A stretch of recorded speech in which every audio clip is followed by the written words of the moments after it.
একটা আয়োজনে আমন্ত্রিত হয়ে আসতে পেরে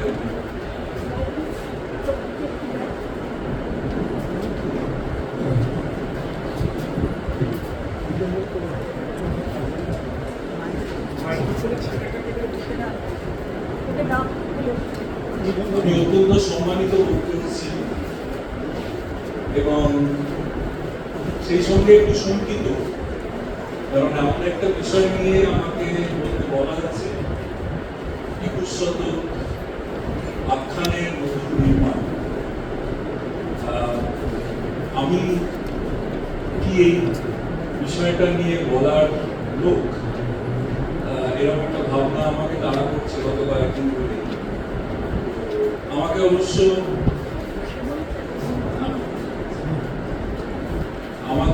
অবশ্য উদ্যোক্তারা প্রথমে বলেছেন যে আপনি আপনার লেখালেখি নিয়ে আপনার লেখায় কিভাবে ফিকশন থেকে নন ফিকশনে আপনি যাতায়াত করেন এবং আপনার লেখাতে কিভাবে প্রভাব এসছে, আপনি কিভাবে আপনার এই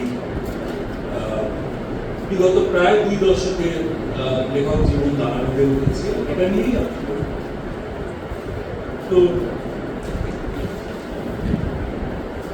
এই ব্যাপারটা একটু অস্বস্তিকর নিজের লেখালেখিকে ধরে এরকম একটা বিষয় আলোচনা করা, কিন্তু আবার ভেবে দেখলাম যে এটাই একমাত্র সৎ প্রচেষ্টা বোধহয় একজন লেখকের পক্ষে।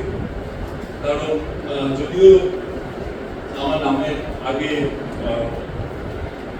অধ্যাপক কথাটা বললেন, অধ্যাপনার সঙ্গে যুক্ত কিন্তু আমি সম্পূর্ণ স্বেচ্ছাবসর নিয়েছি চাকরিতে। তো অধ্যাপকের তকমাটা কোনোকালেই আমার খুব একটা আমার কাছে একটা অস্বস্তি করে, মানে আমার লেখক সত্তার কাছে। এবং আমি কোনো একাডেমিক সন্দর্ভ রচনা আখ্যানের নতুন নির্মাণ নিয়ে করার বলতে আমি নেই। আর আমি তাহলে নতুন নির্মাণ নিয়ে একটা ম্যানিফেস্টো তৈরি করবো, যেরকম আমাদের দেশে বা বিদেশে অনেক সময় লেখকেরা দলবদ্ধ সংঘবদ্ধ হয়ে করেছেন, আমাদের বাংলাতেই হয়েছে। বাংলাতে ছোট গল্পের ক্ষেত্রে প্রতিকৃতি পরীক্ষা নিরীক্ষা হয়েছে বা কবিতার ক্ষেত্রে হয়েছে। লেখক শিল্পীরা কৌশলগত কারণে কখনো কখনো একত্র হন, একসঙ্গে একটা আন্দোলন বা জোট বাঁধেন, কিন্তু পরে দেখা যায় তাদের মধ্যে একজন ছাড়া এবং তাদের সেরকম কোনো স্থায়ী কিছু প্রভাব পড়েছে খুব কম। মানে যত এগুলো ইতিহাসে সাহিত্যের ইতিহাস ঘটতে দেখা যাবে, যত এগুলো হয়েছে তার স্থায়ী প্রভাব খুব কমই থাকে। লেখকের আসলে তো লেখক কবি সাহিত্যিকরা তো একক কাজ করে, তার নির্জনে একা কাজ করে এবং তার যে ঘুরে চলা নতুন রীতির সন্ধান, নতুন করে তার বলার কথাটাকে বলার চেষ্টা করা, এই ঘুরে চলাটা কখনো কখনো তাদের পাণ্ডুলিপিতে ফুটে ওঠে। বিখ্যাত রবীন্দ্রনাথের সেই পাণ্ডুলিপির ছবিগুলি আমাদের মনে পড়বে, অসংখ্য কাটাকুটি। একজন লেখক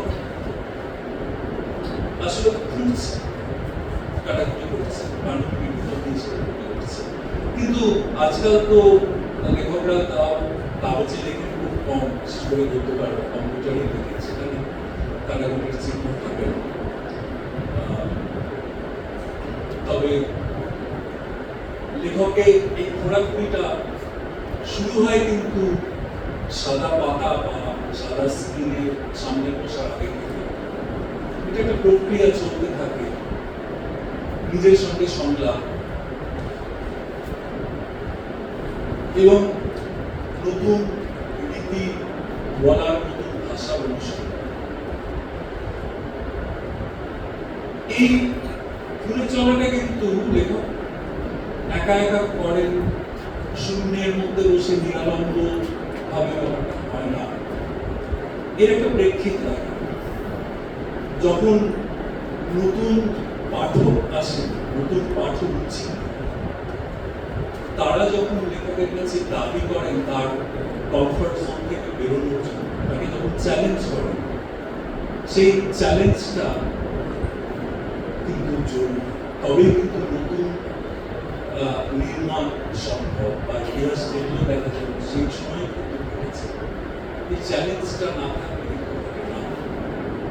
তো এই যে নতুন এবং 21 শতকে আমি মনে করি নতুন পাঠক, বাংলাতে নতুন পাঠক এসেছে, নতুন পাঠ রুচি নিয়ে তারা এসেছে। তাদের কথা বলার আগে একটু পেছনে ফিরে তাকাবো, ফ্ল্যাশব্যাক। তার কারণ এখানে যারা বসে আছেন আমি দেখতে পাচ্ছি তাদের মধ্যে তাদের কাছে ব্যাপারটা কিছু কিছু জিনিস একটু অলিক শোনাবে। আমার মতো যারা বা আমার থেকে সামান্য নবীন বা সামান্য ছোট যারা যাদের ৭০ দশকের শেষে বা ৮-৯ দশকে যাদের চোখ ফুটেছে, যারা এগুলো নজর করতে শিখেছেন, তার আগে পরবর্তী একটি প্রজন্মই ঘরে রয়েছে আমার ধারণা অধিকাংশ।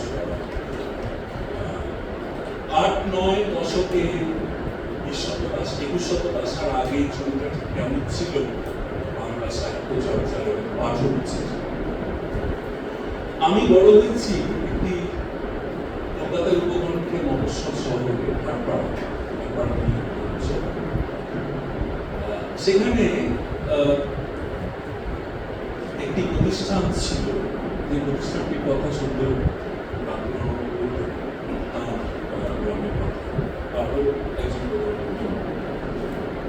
সেটা হচ্ছে টাউন লাইব্রেরি।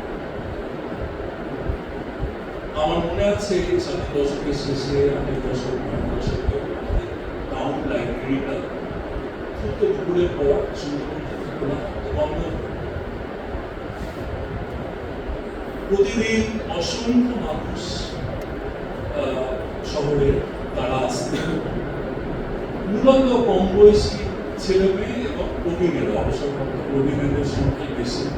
অনেকগুলো খবরের কাগজ কেনা হতো, তারা খবরের কাগজগুলো কম বয়সীরা অনেক সময় চাকরির কারণে বিজ্ঞাপন বয়স্করা খবর পড়ার জন্য করতেন। আর যেটা হতো, মূল লাইব্রেরি যে কর্মকাণ্ড ছিল বই লেনদেন। এক একটি পরিবারে ৪-৫টা করে কার্ড থাকে, লাইব্রেরি কার্ড, রেশন কার্ডের, এবং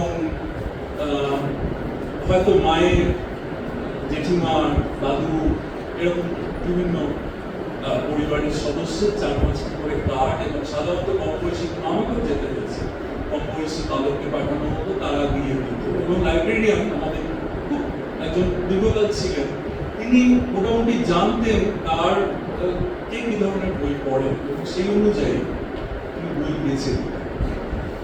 এবং অনেক পরিবারেই প্রায় একদিন বা দুদিন অন্তর এরকম বইয়ের কার্ডগুলো আসতে হয়েছে। হয়তো মনে আছে একজন নবীন মানুষ, তিনি একবার শিবুদা নাম ছিল লাইব্রেরি, শিবুদাকে বলছেন, তখন লাইব্রেরি বুধবার বন্ধ থাকে, শনিবার বুধবার। এই লাইব্রেরিগুলো কিন্তু একটু এই ইতিহাসটা খুব গুরুত্বপূর্ণ। এই লাইব্রেরিগুলো এবং স্কুল পশ্চিমবঙ্গে কিন্তু সাধারণত তৈরি হয়েছিল স্থানীয় মানুষদের নাগরিক সমাজের, এবং এটা কিন্তু ভারতবর্ষে, বিশেষত উত্তর ভারতে খুব বিরল যে এত স্কুল এবং লাইব্রেরি সাধারণ মধ্যবিত্ত অযোগ্য শ্রেণীর মানুষ তারা তৈরি করছে। পরবর্তীকালে সেই লাইব্রেরিগুলো স্কুলগুলোর মতোই সরকার অধিগ্রহণ করে এবং লক্ষ্মীরা সরকারের বেতন, সরকারি স্কেল অনুযায়ী বেতন। তো এই লাইব্রেরিগুলো বুধবার বন্ধ থাকতো, বাকি দিনগুলো খোলা থাকতো এবং এইভাবে বই আদান প্রদান করতো। তাই আমার মনে আছে একদিন বুধবার ছুটি, তারপরে বোধহয় দুদিন ছুটি ছিল। একজন বয়স্ক মানুষ বলছেন, ও শিবু একটু মোটা দেখে বই দিও, সামনে তো 3 দিন বন্ধ থাকবে লাইব্রেরি। অর্থাৎ সামনের 3 দিন পড়ার মতো বছর থাকছে, না হলে উনি দিনে একটা করে বই শেষ করেন। এই লাইব্রেরিগুলোতে পত্রপত্রিকা আসতো, সাপ্তাহিক পত্রপত্রিকা এবং শারদীয় পত্রপত্রিকা একাধিক। এখনকার মতো এত শারদীয় তত্ত্ব, তাও আমার ধারণা 15 কোটি টাকা। এবং এই বইগুলো নেওয়ার জন্য রীতিমতো কাড়াকাড়ি মারামারি করে। আমার মনে আছে লক্ষ্মী পুজোর আগে বইগুলো লেন্ডিংয়ে দেওয়া হতো।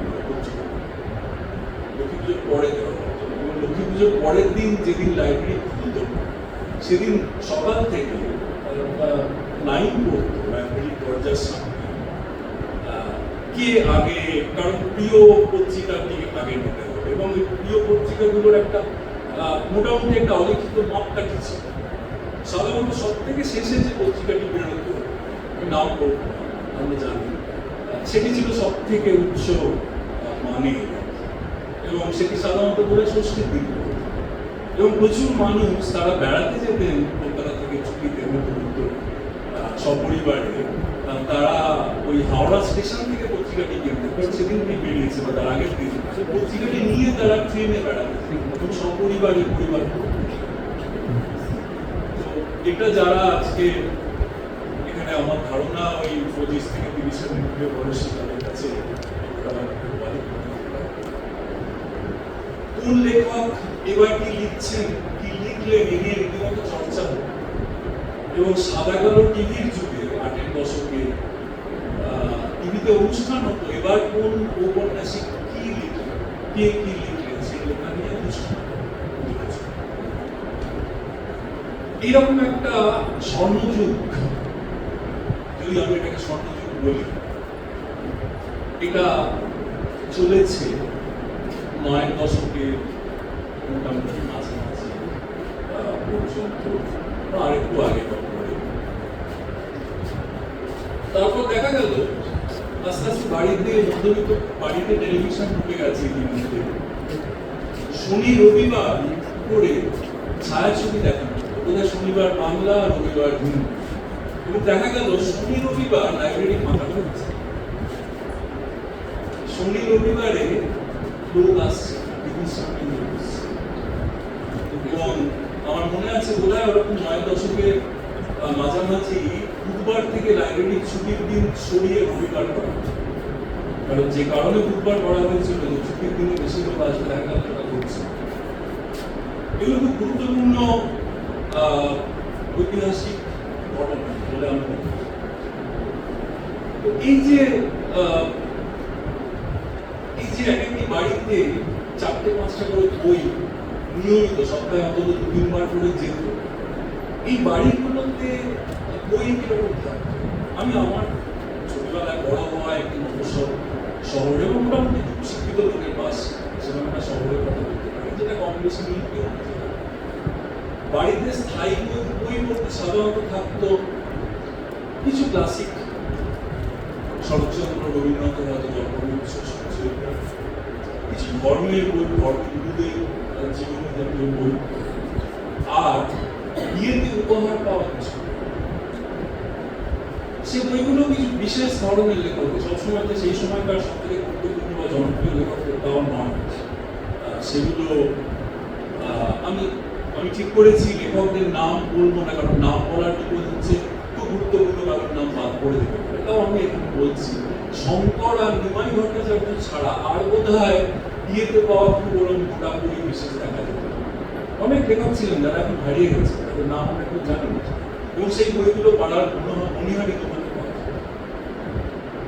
আমাদের শহরে একটি বইয়ের দোকান ছিল, স্কুল বই বিক্রি করতো, বই অর্ডার করলে কলেজ থেকে এনে দিত, কিন্তু ওই পাড়ার এই স্টেশনারি দোকানে এই বইগুলো পাওয়া যায় এবং বইগুলোর মলাটগুলো খুব অদ্ভুত চকচকে, তার উপর এখন ওগুলো বোধহয় আর করা খুব সহজ, তখন মনে হতো একটা গাঢ় ব্যাপার, সেই প্লাস্টিকের কারুকার্য করা থাকতো, কখনো কখনো দুটি হাসির ছবি, এরকম একটা খুব সুন্দর একটা গাঢ় জিনিস। এই ছিল মোটামুটি কিছু কিছু বাড়িতে অবশ্য রবীন্দ্র রচনা কবি থাকতো, কম বাড়ি, এবং সেগুলো অবশ্যই ড্রয়িং রুমে থাকতো, কাঁচের শোকেসের ভিতর। এবং যে বাড়িতে এরকম রবীন্দ্র রচনা কবি থাকতো আমি খেয়াল করে দেখি সেই বাড়িগুলোর জানলায় পর্দা ঝুলতো, সুদৃশ্য পর্দা ঝুলতো, এবং একটি গ্রামোফোনও বেশিরভাগ ক্ষেত্রে থাকতো। তো এই যে বইগুলো আসতো, এই বইগুলো থাকতো, কিন্তু যে নিয়মিত এই যে বই পড়া, এই বইগুলো কি বই পড়তো? 95% কিছু ভ্রমণ কাহিনী, আসলে কাহিনী ভ্রমণের মোড়াবে। এছাড়া কিছু ইতিহাস সম্পর্ক, কিন্তু মূলত মুখ্যত উপন্যাস। এবং এই উপন্যাসগুলো বেশিরভাগই প্রকাশিত হতো শারদীয়া পত্রিকা কিংবা সাপ্তাহিক পত্রিকা ধারাবাহিক। এটা এটা খুব অদ্ভুত। এরকম একটি প্রধান ভাষায় সাহিত্য প্রায় পুরোপুরি পত্রিকা নির্ভর, মানে বাংলাতে একদমই এটা শুরু হয়েছে অনেক আগে, চলেছে ধারাবাহিকভাবে প্রায় 100 বছরের বেশি সময়। এরকম খুব খুঁজে পাওয়া মুশকিল প্রধান ভাষায় সাহিত্য রচনা হচ্ছে পুরোপুরি প্রায় পত্রিকা নির্ভর। বই হিসেবে বেরোচ্ছে কোনো লেখা, এবং সেটা খুব কম, বিরল, জাগরী বা এরকম কয়েকটা, হয়তো এক হাতের কয়েকটা আঙুলে হয়তো গুনে দেওয়া খুব গুরুত্বপূর্ণ বই, যেগুলো প্রথম বই হিসেবে বই হিসেবে একজন লেখক আত্মপ্রকাশ করছে, একটি লেখা আত্মপ্রকাশ করছে, বইয়ের দোকানে সেই বইগুলো সাজানো আছে, পাঠক দোকানে গিয়ে বেঁচে সেই বইগুলো কিনছে। এটি কিন্তু আমাদের সংস্কৃতিতে কোনোদিন ছিল না, স্বীকার করার। এই কালচারটা অনেকটা ভিক্টোরিয়ান এর সঙ্গে মিল পাওয়া যেতে পারে 19 শতকের শেষের দিকে ভিক্টোরিয়ান ইংল্যান্ডে, যখন ইংল্যান্ড তার কলোনির কারণে সমৃদ্ধ হলো, প্রচুর পাবলিক লাইব্রেরি হলো, শিক্ষার প্রসার হলো, যখন মেয়েরা পড়তে লাগলো, যে শ্রমের বিভাজন এলো, মোটামুটি উপন্যাস ছাপাতে লাগলো, তখন প্রচুর পত্রিকার রমণীয় হচ্ছে। তো অনেকগুলোই হারিয়ে গেছে। খুব বিখ্যাত ছিল বর্ণহিল ম্যাগাজিন, যার সম্পাদক ছিলেন, কিন্তু সেটা একটা খুব কম সময়ের জন্য। তারপরে কিন্তু একটা বই হিসেবে লেখকদের আত্মপ্রকাশ করা, বইয়ের সংস্কৃতি কিন্তু এইটা কিন্তু দেখা গেল।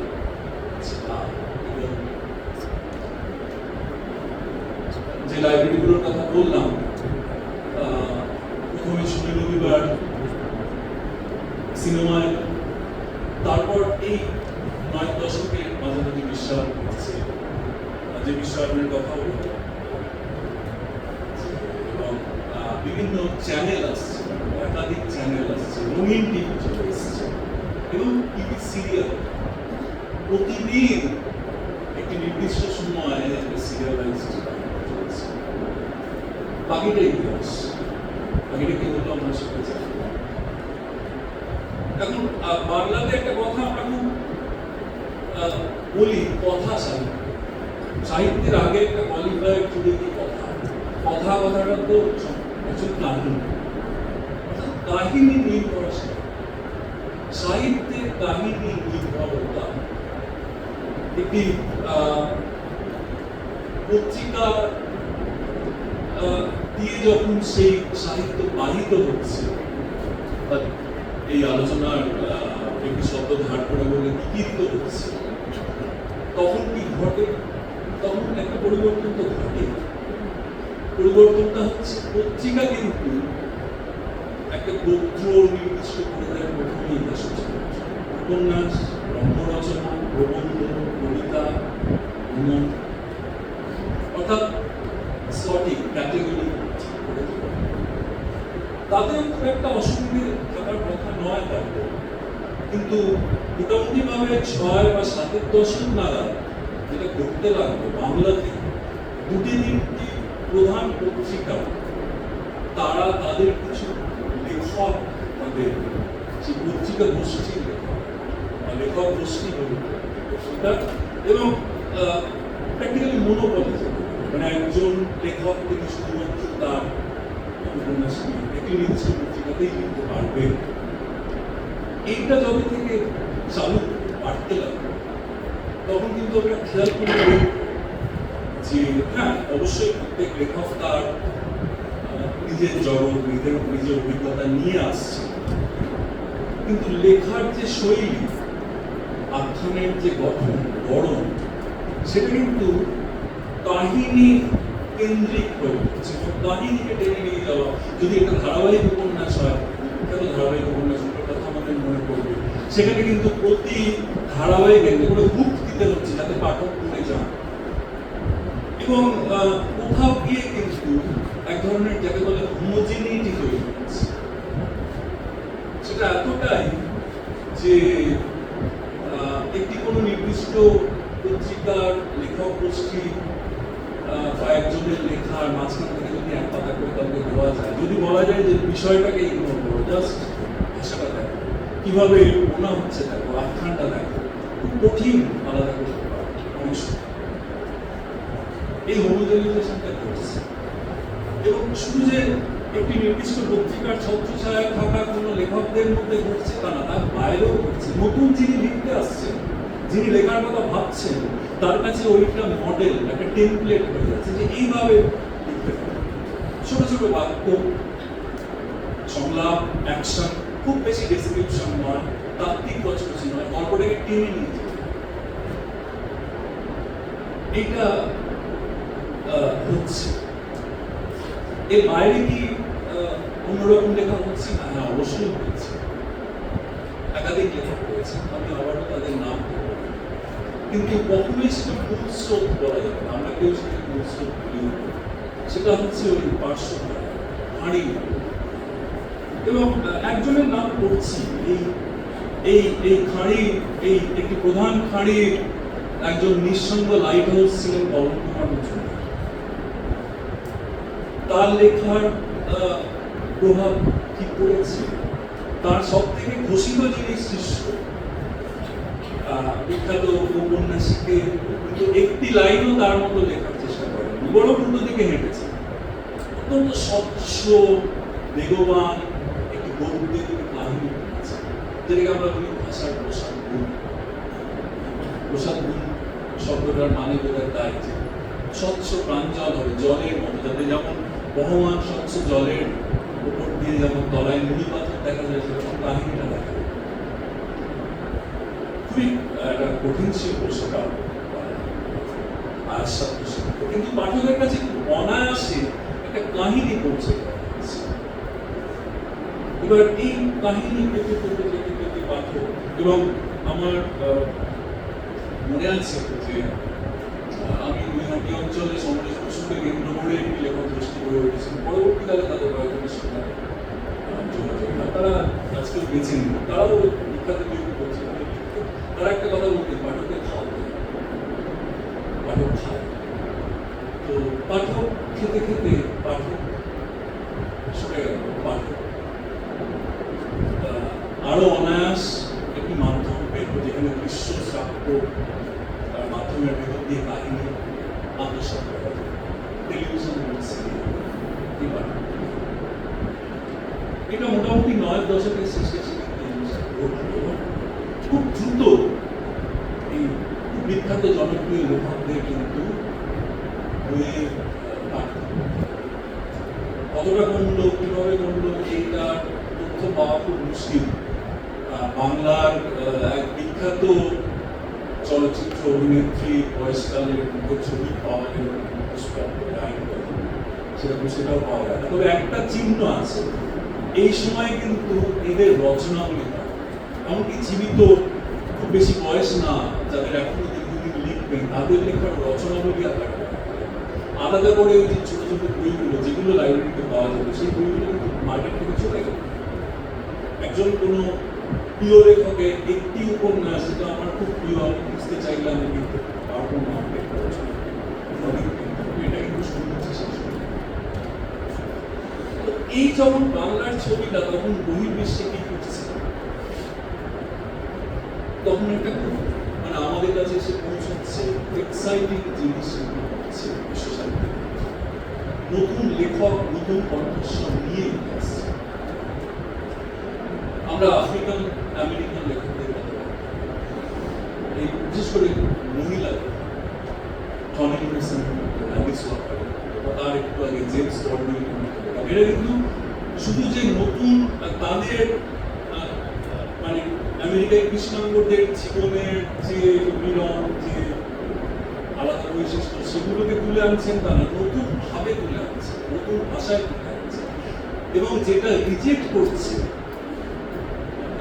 ইউরোপীয় সোশ্যাল মিডিয়া, সমাজ বাস্তবতার যে কাহিনী আখ্যানের ধারা, সেটাকে বর্জন করছে, সেটার বিরোধিতা করছে। এটাকে চ্যালেঞ্জ যে চ্যালেঞ্জ করাটা শুরু হয়েছে আর একটু আগে ইউরোপে এই আখ্যানরীতি একটা ক্রাইসিসের মধ্যে চলে এসেছে মোটামুটি 50-60 বছর এবং নজরটা পড়ছে কিন্তু এই যারা অর্জন করছে এটা একটু বোঝা জরুরি যে একটা নতুন বিষয় শুধু না, নতুন মানুষের কথা শুধু না, নতুন কণ্ঠস্বরটা আশা করা খুব, কারণ আমি আরেকজনের নাম বলতে পারি, বিখ্যাত হয়েছিলেন 7-এর দশকে অ্যালেক্স হেলি, আমরা অনেকে জানি রুটস বলে তার একটি উপন্যাস আছে, কৃষ্ণাঙ্গ দেব। অ্যালেক্স হেলির উপন্যাসে কিন্তু আখ্যানের কোনো আলাদা কিছু নেই, তিনি কিন্তু ওই সাদা চামড়ার লেখকদের যে আখ্যান রীতিতেই লিখছেন।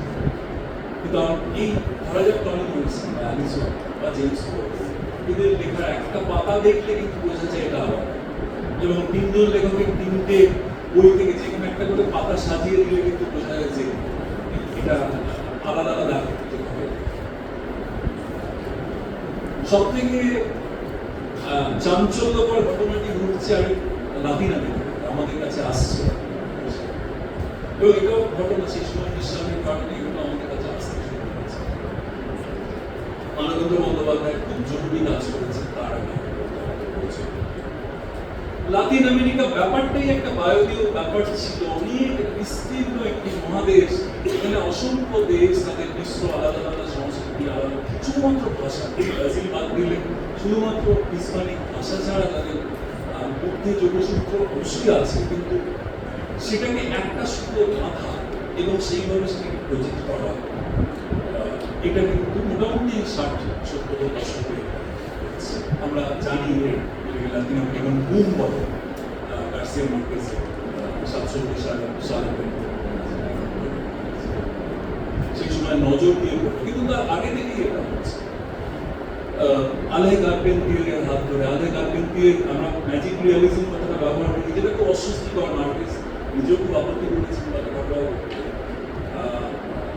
কার্পেন্টিয়ার লারিয়েল মার্কেলস বলছেন যে এই মানে চ্যালেঞ্জ করছেন ইউরোপিয়ান সোশ্যাল রিয়ালিজম, এটাই আমাদের এই জিনিসটা।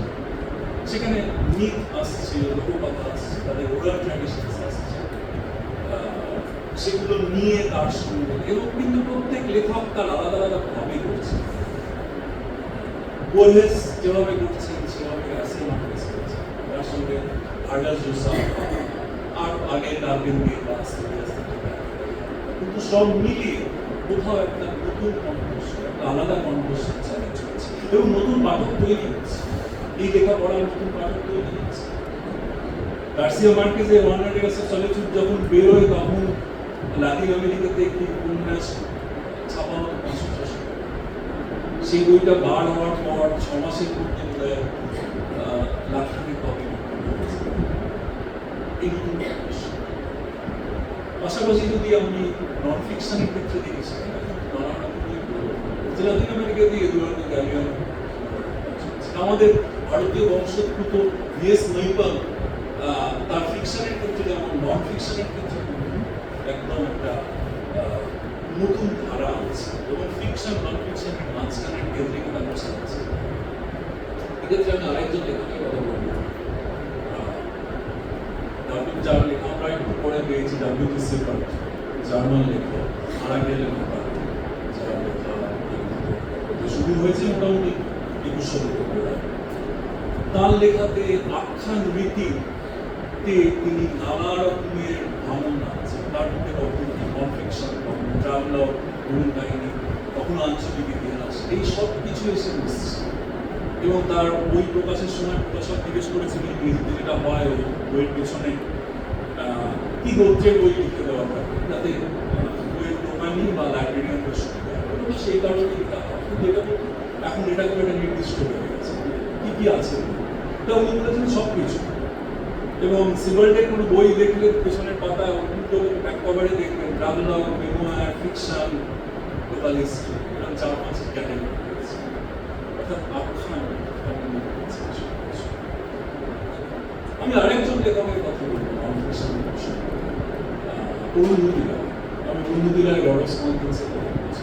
অরুন্ধতিরায় গডস মার্কেন্সের পর যে নন ফিকশনগুলি লিখেছে, বিশেষত প্রথম গ্রেটার কমন বলে তিনি যে লেখা 10টা উপন্যাসও যে কাজটা করতে পারবে না, যে মনোগ্রাহী ভঙ্গিতে, যে প্যাশন, কবিতার এবং পাঠককে ধরে রাখা এবং একটা বিষয়ের গভীরতা, যে হাইড্রোলিক ইঞ্জিনিয়ারিং এর খুঁটিনাটি এরকম একটা লেখা, এটা কিন্তু আর এক সম্প্রতি তার আত্মজীবনীতে তিনি লিখেছেন যে আমি চাইছিলাম এমন ধরনের লেখা এগুলোকে যেটা নন ফিকশন হবে, কিন্তু সেটা এই লেখাগুলো যখন হচ্ছে, লেখাগুলো যখন করছি, আমার নিজের কথা ফিল সেটা হচ্ছে যে আমি তখন আমি সিনেমা নিয়ে তার লেখালেখি করেছি, বই যাচ্ছে, আমি তখন খবরের কাগজে লিখি, ইংরেজিতেই লিখি বেশি, দার্জিলিংয়ে থাকতাম, আজ থেকে বোধ হয় গোটাদিন রেভলিউশন আগে অ্যাসিস্ট্যান্ট তখন লেকচার বাইন্দিতে দার্জিলিংয়ের মতো ব্যয়বহুল জায়গায় বেশ কষ্ট করেই ছিল, ফলে খবরের কাগজে বিশেষত ইংরেজি কাগজে লেখার আয়টা বেশ কাজেই আমি একটা কথা মজা করে বলতাম যে আমার উটি এবং মাখন জোগান দুই সরকার, উটি জোগান রাজ্য সরকার, মাখন জোগান আরেকজন সরকার বলছি। এই সরকার বাড়ির দুটো কাগজেই আমি লিখতাম, বাংলা এবং ইংরেজি। এটাও খুব মজার ব্যাপার, ইংরেজিতে কিন্তু লেখাটার জন্য প্রায় 6 গুণ থেকে 7 গুণ টাকা বেশি। তখন আমি তখন বিভিন্ন বিষয় নিয়ে লিখতাম, ওপেট কলাম লিখতাম, ফিফথ কলাম বলে একটা লম্বা কলাম লিখতাম, প্রায় 200 কলাম অন্তর। সেই সময় দার্জিলিং, ইতিমধ্যে দার্জিলিং থেকে চলে এসেছি প্রায় 7-8 বছর। দার্জিলিং একটা অশান্ত পরিবেশের সৃষ্টি, একটা রাজনৈতিক অশান্তি, যেটা আমাকে খুব পীড়া দিতে লাগলো, যে একটা সমতলের মানুষের একটা ভুল বোঝা, পাহাড়ের মানুষ আমার খুব মানে আমার ভিতরে একটা রাগ থেকে আমার মনে লিখতে, আমি কি লিখবো, আমার সামনে আমি ঠিক করেছিলাম আমি উপন্যাস লিখবো, কারণ বললাম উপন্যাস আমি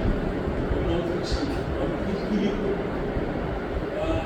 আমি ভেবে দেখলাম আমার কাছে রয়েছে কিছু স্মৃতি, আমি যে দার্জিলিংয়ে 6 বছর কাটিয়েছি সেখানকার স্মৃতিটা আমার, আমি সেখান থেকে চলে এসেছি, আমি সেই স্মৃতিটা কে নিয়ে লিখব। আমার বইটি শেষের দিকে একটি লাইন আছে নাগিন মাহফুজের, তার একটি বই ক্লোজ অফ এন অটোবায়োগ্রাফি। উনি বলছেন এই বইটা ঠিক স্মৃতি নিয়ে না, স্মৃতির হার বই চলার যে অনুভূতিটা কেমন সেটা। আমার কাছে এটা মনে হবে একটা গাইডিং লাইন, একটা দিশা। আমি স্মৃতি বই নিয়ে চলার অনুভূতিটাকে এবং এই স্মৃতি বই নিয়ে চলা, স্মৃতি বদলে যেতে থাকা সময়ের জারক রসে এবং স্মৃতিকে খুলে আনার এই যে প্রক্রিয়াটা, এটাই কিন্তু পৃথিবীর শ্রেষ্ঠ সাহিত্যের জন্ম হয়েছে। আমরা যদি বুঝতে কথা পারি, সেই দীর্ঘ 6 ভলিউমের উপন্যাস কিন্তু আসলে তো স্মৃতি করা, এবং যেটা শুরু হচ্ছে একটা চায়ের পেয়ালায় একটু কেক দিয়ে তার সাথে, এইভাবে স্মৃতি নানা জায়গায় অপেক্ষা করে গেরিলার মতো হানা দেয়। আমি সেইটাকে এবং কোন একটা ভালো আমি আমার ইচ্ছে ছিল আমি নাম দেব দার্জিলিং টু বিহার, বইতে ওই টাইমটা বারবার এসেছে। আমার প্রকাশক বললেন একেবারেই না, ওটা ভাবে উপন্যাস, উনি একটা নাম দিলেন, সেটা আমার পছন্দ না, যাই হচ্ছে তো এইভাবে চলছে। ওটা কি হবে, পেছনে কি পাহাড়ে কি যাবে, ওখানেও আমি ওই সেভারকে অনুসরণ করলাম, স্মৃতিকথা আঞ্চলিক ইতিহাস গ্রহণ করতে। আমি আরো দিকে চেয়েছিলাম, রাজি হয়নি, তখন আমি সত্য লিখছি, তখন আমার সেভাবে আত্মবিশ্বাস নেই, তো সেইভাবে জিনিসটা করবো। সেভারের কথা যখন বলছি, আরেকজনের কথা কিন্তু বলা খুব জরুরি। অনেকদিন আগে 20 শতকের প্রথমার্ধে আমরা তাকে বেশি জানি মার্কসিস্ট ক্রিটিক হিসেবে, সাহিত্যের কত গুরুত্বপূর্ণ একজন ওয়াল্টার বেনিয়ামিন অতীতকে যেভাবে দেখছে, ওয়াল্টার বেনিয়ামিন ইতিহাসকে দেখাচ্ছেন একটি হিসেবে। অ্যাঞ্জেলা সিমোস ওই আমার বেশ বইতে কভার যারা দেখেছেন ছবি আছে, যে দেবদূত, ইতিহাসের দেবদূত দাঁড়িয়ে রয়েছে, তার পায়ের কাছে এসে পড়ছে অতীতের ভাঙার টুকরো। আসলে অতীত অনর নয়, অতীত আনঅল্টারেবল নয়, অতীত অমসৃণ, অতীত ভঙ্গুর, অতীতটা তার পায়ের সামনে এসে স্তূপ হচ্ছে এবং সেই বিদ্যুৎ চেষ্টা করছে সেটাকে জোড়া লাগানো, সেটাকে একটি আকার দেওয়া, কিন্তু তখন হাওয়া আসছে স্বর্গের দিক থেকে এবং তার ডানাটা সে বন্ধ করছে, সে ক্রমাগত পিছিয়ে যাচ্ছে ভবিষ্যতে, তার পেছন করে সে ভবিষ্যতের দিকে যাচ্ছে। এটাই হচ্ছে ইতিহাস।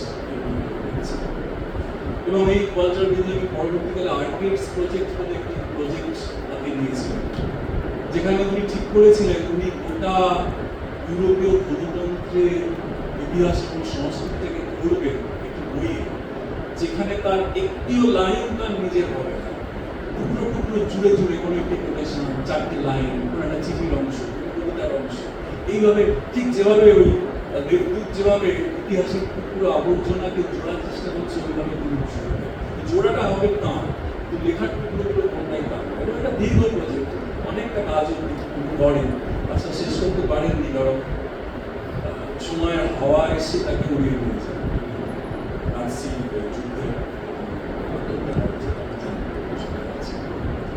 এই যে মানে অসংলগ্ন ছড়িয়ে থাকা অতীত, সেটাকে জোড়া লাগানো, এটা আমি প্রেরণা পেয়েছি। দার্জিলিং বইতে আমি ব্যবহার করেছি বিভিন্ন স্থানীয় যুবকদের ব্লগ, পুরোনো চিঠির বস্তা হয়েছে, এমনকি একটি বাঙালি হোটেলের মেনু হয়েছে,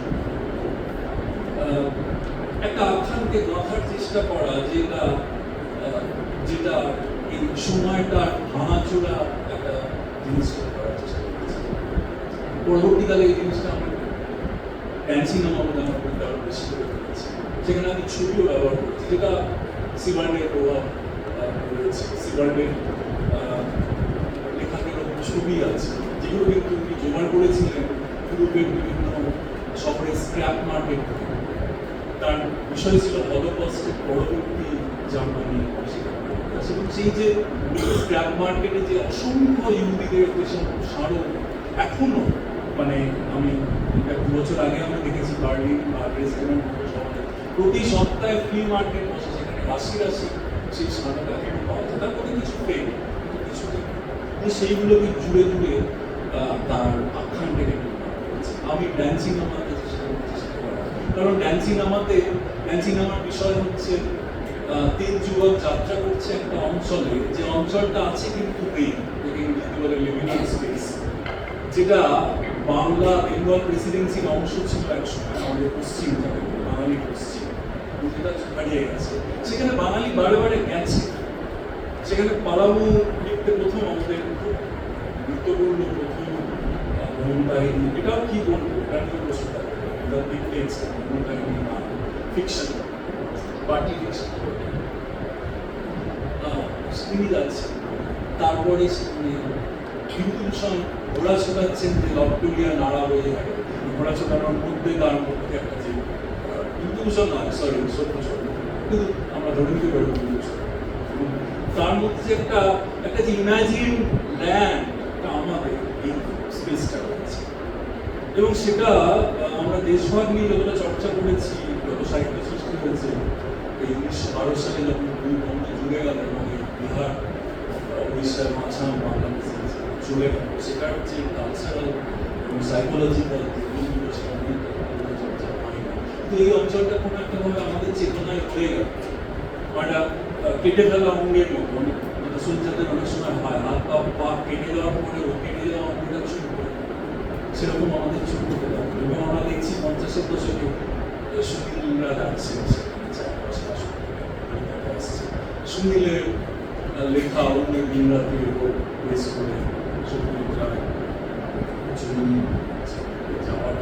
এবং সেখানে আমার কাহিনীর তিনজন যারা 9 দশকের যুবক, তারা ন্যাপস্যাকে গিটার রামের বোতল দিয়ে তারা যাচ্ছে। আসলে তারা একটা গল্প শুনছে, আসলে তারা একটা গল্পের মধ্যে বাঁচার চেষ্টা করছে এবং পারছে, ভেঙে পড়ছে। এই কাহিনীকে খোঁজা, কাহিনীর মধ্যে বাঁচা, যতই আমরা বলি যে কাহিনী থেকে বেরিয়ে আসবো, কাহিনী থেকে বেরোনো কি সম্ভব? কাহিনী মানুষের সব থেকে আদি সৃষ্টি। যখন পুরাবাসী মানুষ আগুন ঘিরে বসে শিকারের বর্ণনা দিতে লাগবে, দেওয়ালে আনতে লাগবে, সেখান থেকে শুরু হচ্ছে। এবং সব থেকে সফিস্টিকেটেড যন্ত্র যা মানুষের আবিষ্কার, কাহিনী কতগুলো অসংলগ্ন বিন্দুকে একটি রেখা দিয়ে জড়ে। এবং এই ঠিক ছোটবেলা, আজকাল জানি না পাওয়া হয় কিনা, ম্যাগাজিনে থাকতে কতগুলো ডটস বলা হতো, ডটস গুলো জোড়ো জুড়ে কি এক আকার তৈরি হবে, কখন একটা হাতি, কখন একটি জিরাফের। তো এই অসংলগ্ন ঘটনার ডটস জুড়ে থাকে এবং যাকে বলে আর্কিটাইপ বা একটা কাহিনী কঙ্কাল। এরকম একটা কাহিনী কঙ্কাল আমি দেখতে পেয়েছিলাম যখন আমাদের এখানে মিডিয়া সেবায় বেরোয়নি, টিপিডব্লিউতে একটা ছোট্ট ডিগ্রি নিয়মগিরি পাহাড়ে বক্সাইট যে খনি তৈরি করতে এসেছে বহুজাতিক সংস্থা, বিপুল পরিমাণ অর্থ লগ্ন করে সেখানকার একদল আদিবাসী জনজাতির মানুষ যারা পাহাড়ের উপরে থাকে, কেন্দ্রীয় মন্ত্র তাদের করে, যারা পাহাড়টাকে মনে করে তাদের দেবতা, তারা আন্দোলন করে সেটাকে রুখে দিয়েছে। বোমাবন্ধু বা তীর্থমুখ দিয়ে নয়, তারা রুখে দিয়েছে আইন থেকে হাতিয়ার। হচ্ছে তার কিছুকাল আগে হয়েছে ফরেস্ট রাইটস অ্যাক্ট, আরেকটি পেশা panchayat extension of schedule areas, যেখানে আদিবাসী জনজাতি অঞ্চলে কোনো প্রকল্প করতে গেলে তাদের পারমিশন, এবং পারমিশন নেওয়া হয়নি বলে সেখানে সুপ্রিম কোর্ট থেকে নির্দেশ এসেছিল, খনিটা আটকে দেওয়া হয়েছে।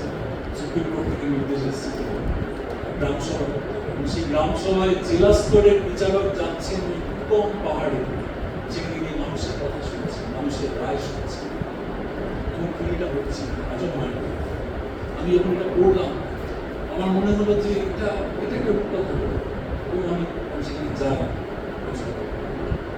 আমি সেখানে ছিলাম, তখন পরিস্থিতি খুব ভালো ছিল না অবস্থায়। সেখানে আমাকে স্থানীয় সাংবাদিক জিজ্ঞেস করলেন যে তুমি কিন্তু ইংরেজি পড়াও, তুমি এখানে এসছো, তুমি পরিবেশবিদ নও বা রাজনীতিবিদ নও। আমি হ্যাঁ, আমি তো সাহিত্যের ছাত্র, আমি সেটা গল্পের টানে এসেছি। আমার মনে হচ্ছে এটা একটা অসম্ভব ভারত, মানে আধুনিক ভারত রাষ্ট্রের একটা অসম্ভব গল্প, যেখানে দেশ তার নিজের অস্তিত্বকে জানান দিচ্ছে এবং রাষ্ট্র যেখানে পায়ে হেঁটে আসছে তার কাছে। রাষ্ট্র আসছে মানে আমার মনে আছে সেই প্রচন্ড বর্ষাকালে রাজসভা হয়েছিল এবং বিচারক রেনকোট পরে সে কাদার উপর দিয়ে রাস্তা গাড়ি যায় না, ছটছট করে যাচ্ছে। গ্রামের অশিক্ষিত নিরক্ষর মানুষদের বিচার শুনতে, বিচার দিতে। তো উনি আমাকে বললেন যে এটা তুমি গল্পটা মাঝখান থেকে শুনছো। এই গল্পটা শুরু হয়েছিল 25 বছর আগে উড়িষ্যার বড়গড় জেলায় গন্ধমার্দন বলে নার্সিংনাম, আমি সেখানে গেলাম। আরো পরবর্তীকালে আরো অনেকগুলো জায়গায় আমার ছবির কথা বই সেখান থেকে বেরিয়ে গেছে। তো গল্পের ভেতর দিয়ে আমি আখ্যানকে বোনার চেষ্টা করছি, গল্পকে খুঁজছি এবং আমি ওখানে গিয়ে একটা জিনিস দেখলাম যেটা আমি সেভাবে লিখতে পারিনি। সেটা হচ্ছে যে মানুষ জীবন বাজি রেখে একটা জায়গাকে আটকায়, কখন একটা জিনিস ধ্বংস হয়ে যাওয়াকে আটকাতে পারে যখন তার সঙ্গে কোথাও একটা তার শেকড়ে আত্মিক একটা সিক্রেট স্পেস, যেটাকে বলে পবিত্র বনাঞ্চল বলি আমরা বাংলাতে, সিক্রেট গ্রোভ, আসলে থাম বা একটা জায়গা তার সঙ্গে শেকড়ে জড়িত, যেটা আমার মতো একজন অত্যন্ত ঔপনিবেশিক শিক্ষায় জারিত কারোর পক্ষে কোনটা বুঝে ওঠা সম্ভব। বা আমার আগে আরেকজন বিপুল শক্তিধর সাহিত্যিক, আমার অত্যন্ত প্রিয় বিভূতিভূষণ, আর তিনিও সেটার কাছাকাছি পৌঁছেছেন। যখন আরণ্যকে আমরা দেখছি সত্যচরণ সেই বলছেন যে এরা এই আদিবাসীরা মানবীদের বাড়িতে এরা সেই যেখানে ছিল সেখানেই পড়ে আছে, এদিকে পৃথিবী কত এগিয়ে গেল, মানুষ কোনো ক্যাথিড্রাল গড়িল, রেলগাড়ি করিল, ফিফথ সিম্ফনি রচনা করিল, এরা সেই যা করিল তাহাই করিতেছে। সেই ঘুরি একটি নোয়ালিকারী পাহাড়ের নিচে এক বিদ্যা নুয়ার বীজ থেকে তেল বার করছে। আপনি বলছেন যে একইভাবে করে আসছে, থেমে গেছে।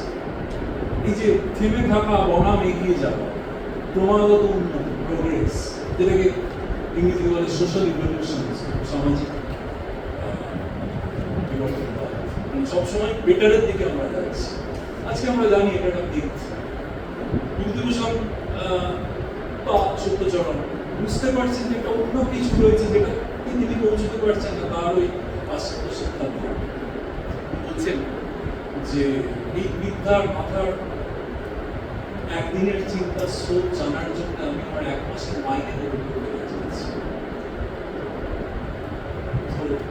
এটা এবং আমার মনে হলো যে আসলে তো আমাদের যে গল্পটা, যেটা আসলে আমি অপুর গল্প, এটা একটা উচ্চবর্ণ মূলত হিন্দু ভদ্রলোক নাগরিক বাঙালির গল্প, যেটা বয়স কমেছে 150 বছর। এবং এই গল্পটা হচ্ছে অপুর গল্প কি গ্রাম থেকে শহরে চলে আসে, পাশ্চাত্য শিক্ষার আলোয় আলোকপাত, নিজের অতীত থেকে ছেড়ে আসে এবং সেটার সঙ্গে কোনো আর্থিক যোগ যদিও বা থেকে থাকে সেটাকে হারানোর চেষ্টা করে যত দ্রুত সম্ভব।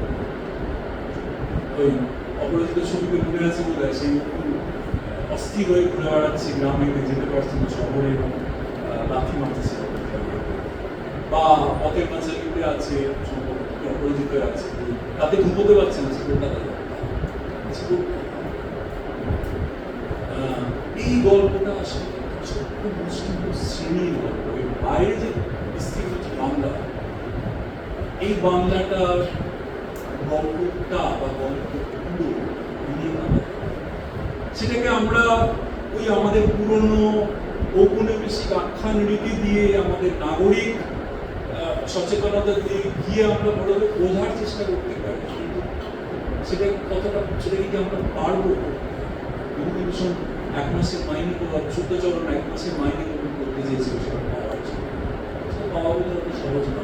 আমি সেটার খুঁজে ঘুরেছি এই বাংলা প্রেসিডেন্সির বিভিন্ন একটা প্রজেক্ট ছিল, ছোট মাত্র শিক্ষা সংক্রান্ত প্রজেক্ট, কিন্তু আসলে ঘোরা এবং কিছুটা উড়িষ্যা, ঝাড়খণ্ড এইসব অঞ্চল এবং আমি আমার ব্যর্থতার কথা বলেছি যে আমার সম্পর্কে বোঝা সম্ভব নয়, কারণ আমাদের যে রেনেসান্সের গল্প সেটা তো আসলে খণ্ডিত। আমাদের রেনেসান্সের আইকনরা প্রত্যেকে কিন্তু শিকড় বিচ্ছিন্ন মানুষ, ভেবে দেখুন তারা কিন্তু তাদের ছিল গ্রাম থেকে, তাদের লেখার মানে এই যে চলে আসে, এবং আমরা এটাকে মিথ। বিদ্যাসাগর তার পিতার কাঁধে চড়ে শহরে আসছেন মাইলস্টোন থেকে সংখ্যা শিখতেছি, এটা প্রচুর নিয়েছে আমাদের। এটা বাঙালি ভদ্রলোক, বাঙালিকে পৃথিবীর মধ্যে এরকম, যেটা তপন রায়চৌধুরীদের পৃথিবীতে আর কোথাও নেই যে একটা জনগোষ্ঠী এইভাবে এতটা আলোকপ্রাপ্ত হয়ে ভেতর থেকে বন্ধ হচ্ছে বদলে, কিন্তু তার সঙ্গে সঙ্গে আমরা হারিয়েছি প্রচুর। এবং এই হারিয়ে ফেলাটা আসলে অপুকে খোঁজার ব্যর্থতা এবং যে নকশি কাঁথার আমার লেখাতে আছে যে নকশি কাঁথা যেরকম অনেকগুলো স্তর থাকে, তেমন অনেকগুলো স্তর আছে এবং সেখানে সুতো দিয়ে ফুট তুলে একটা কাহিনী বোনা হচ্ছে, একটা কাহিনী কিন্তু বোনা হচ্ছে, কাহিনী কঙ্কাল বোনা হচ্ছে। আমার মনে আছে অজয় নদীর ধারে অজয়পল্লীতে আমার আলাপ হয়েছিল একটি পরিবার, আমি দেখেছিলাম তাদের বাড়ি, তারা ওপর বাংলা থেকে এসছে, তারা কিছু আনতে পারেনি, মহিলারা শুধু ওই মোটিভগুলো নিয়ে এসছে এবং সেই মোটিভগুলো বলছেন যে মোটিভগুলো কিন্তু আমাদের এদিককার নয়, তাদের ওই বরিশালের নিচের দিককার সুন্দর প্রচন্ডের গাছপালা, যেটা তারা যেখানে রয়েছে সেখানে কাহিনীটা নিয়ে এসছে। এই বোনার প্রক্রিয়া, এই খোঁজা এবং না খুঁজে পাওয়া ব্যর্থতা, এই ব্যর্থতার আখ্যান নির্মাণ করা চেষ্টা কোথায় নিয়ে যায়। আমার ক্রমশই মনে হতে লাগলো যে তাহলে আমার গল্পটা আসলে আমি বড় হয়েছি ভাটপাড়ার ব্রাহ্মণ্য অর্থোডক্স সংস্কৃত পরিবার, পুরুষ আগে যেটা আমরা ছেড়ে দিয়ে ইংরেজি শিক্ষা নিয়েছি, ঠিক যেভাবে ভদ্রলোক শ্রেণী আমরা ঔপনিবেশিক শক্তির সঙ্গে কোথাও একটা আমরা তো করেছি। আমরা তো আদিম সাঁওতাল কোন জীবন বাজি রেখে বিদ্রোহ করিনি, কারণ আমাদের কোনো সিক্রেট রোল নেই। আমি যে অঞ্চলটাতে বড় হয়েছি সেই অঞ্চলটা একটা আশ্চর্য অঞ্চল, যেখানে ত্রিবেণী, যেখানে গঙ্গামুক্ত বেণী হচ্ছে বাকি কথা। তিনটি নদী ছিল, সরস্বতী জন্মজি আছে, পরবর্তীকালে যমুনা অনেক আগে। সেইখান থেকে শুরু হয়ে একটা ভূখণ্ড, এই দুটো নদীর মাঝামাঝি, যেটা মোটামুটি আমি যদি একটা মাছের আকার ধরি, ম্যাপে দেখলে দেখবে অনেকটা মাছের মতো, হাওয়াটা ভেতরে গিয়ে শেষ হচ্ছে। এইখানে একটা আশ্চর্য মোটামুটি সাধনা বন্দরের পুত্রাঞ্জলি ধরি 11 শতক থেকে শুরু করে আশ্চর্য ঐতিহাসিক সাংস্কৃতিক এবং একটা সময় 17th সেঞ্চুরিতে পরপর 4টে প্রধান ইউরোপীয় পাওয়ার তাদের ট্রেনিং করছে এবং আরো অসংখ্য, সেখানে আর্মেনিয়ানরা আসছে, ডাচরা আসছে, গ্রিকরা আসছে, ফ্রেঞ্চ, ডেনস আছে, পর্তুগিজ প্রথম আসছে। এরকম একটা জায়গা যেখানে আশ্চর্য। এবং বাংলার যে সংস্কৃতি, আমরা সংস্কৃতি বললেই সাধারণত শিল্প সাহিত্য, গান বাজনা বলছি, কিন্তু আসলে সংস্কৃতি মেটেরিয়াল কালচার। আমাদের মেটেরিয়াল কালচারটাতে এই অঞ্চলটার যে প্রভাব, সেটা নিয়ে তো আমরা ভাবি না। আমরা যে দুধ কেটে ছানা বানাই, এটাও পর্তুগিজরা আমাদেরকে শিখেছে। অসংখ্য ফল যেগুলো আমাদের এখানে এসছে, যেগুলো আমাদের পাটের পার্সেল, আলু, সেগুলো কেউ এনেছি, পর্তুগিজরা এনেছে। এবং আমরা যদি বাংলা ভাষার দিকে তাকাই, দেখবো বাংলা ভাষায় অসংখ্য পর্তুগিজ শব্দ, যে পর্তুগিজ শব্দগুলো কিন্তু ভীষণ ব্যবহারিক মেটেরিয়াল কালচারের জিনিস, চাবি, কামরা, জানলা, এরকম অসংখ্য শব্দ। আরবিও তাই, আরবি ফার্সি তাই, ফার্সি অতটা নয়, আরবি, কিন্তু পর্তুগিজ শব্দের খুব ঘুরে আছে। এই যে একটা অঞ্চল, এই অঞ্চলটার কাহিনী আমার মনে হলো আমি যদি লিখি, আমি কাহিনীতে লিখতে চাই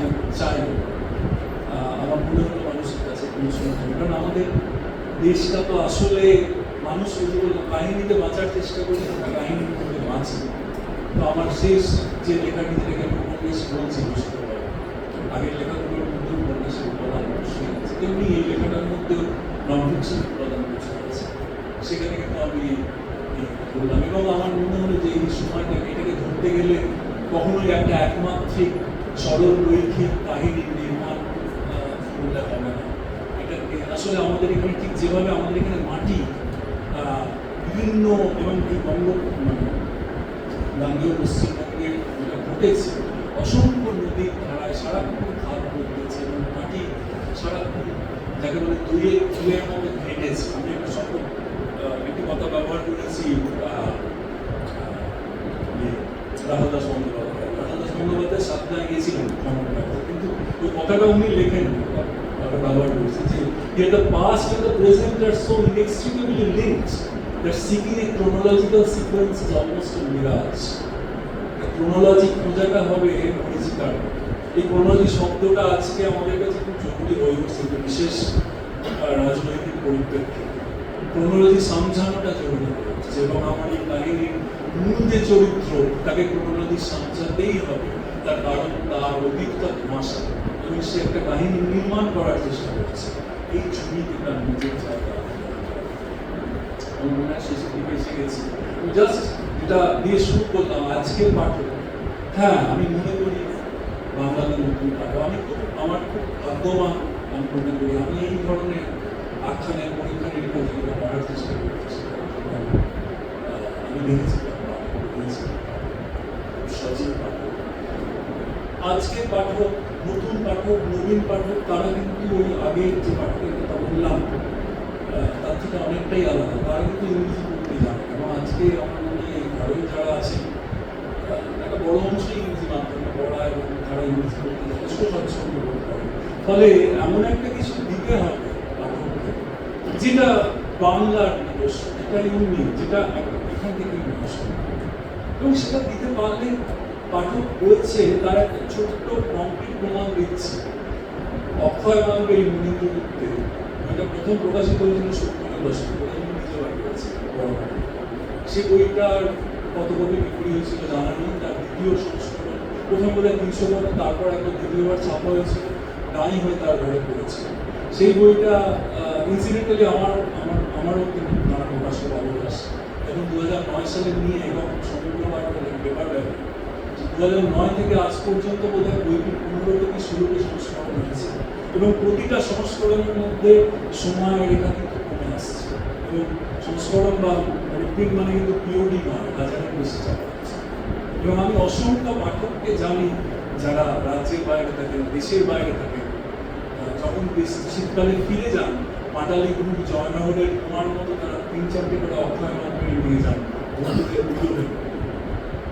তারা কিন্তু করছে তারা কিন্তু কেউ ছিন্নমূল তাদের ব্যক্তিগত স্মৃতি নয়, হয়তো হাত বদলছে তাদের নিজের স্মৃতি, অনেকের স্মৃতিও নয়, আখ্যান যে আখ্যানে ওভাবে কাহিনী নেই, কিন্তু একটা আখ্যান গোনা হচ্ছে যে গোনার মধ্যে একটা সাহিত্য স্মৃতি পড়ার মধ্যে হচ্ছে। আমি গত কিছু বছর আগে আমার বাংলা বইগুলো ইংরেজিতে আমি ট্রান্সলেট কথাটা বলি ট্রান্সক্রিপ্ট করতে শুরু করার পর আশ্চর্যজনকভাবে অনেক বাঙালি পাঠক এবং এই কলকাতারও বাঙালি পাঠক যারা আমরা আবিষ্কার করেছি তারা ইংরেজি বইটা পড়ে দেখে আচ্ছা এমনি বাংলাতে লেখে আছে পড়ে কিন্তু তারা প্রথম তারা ইংরেজিতে পড়ে এই পাঠক পড়েছে, এই পাঠক অপেক্ষা করছে এবং মূলত তরুণ বয়স্ক ফলে আশা করা যায় যে আরো বেশ কিছু কাল এই পাঠকের সমর্থন থাকবে এবং আমি নিশ্চিত আমি আজকে আমার পরিসর নেই বা আমি সেটা বলার যোগ্য লোক নেই যে অসংখ্য নতুন লেখক যারা এভাবে লেখার চেষ্টা করেছে, প্রকাশনা উঠে এসেছে এবং ওই বৃহৎ 2-3টি প্রকাশনা কিছুটা টিকে সাহায্য করেছে অসংখ্য নতুন প্রকাশনা। এটা অনলাইন মাধ্যম তৈরি হচ্ছে যেটার ফলে কিন্তু আজকে পত্রিকার উপর নির্ভর নয়, কোনো একটি নির্দিষ্ট পত্রিকা নির্দিষ্ট বাণিজ্যিক প্রতিষ্ঠান কিন্তু আছে, অনেক ডেমোক্রেটাইজ করতেছে এবং এই নতুন পাঠক এসছে, নতুন পাঠক আসবে এবং নিশ্চিত এই নতুন পাঠকের চাপে নতুন পাঠক লেখকদের তাদের কমফর্ট জোন থেকে বার করে আনবেন, নতুন আখ্যানের নির্মাণ হবে। এই নতুন পাঠকদের আমার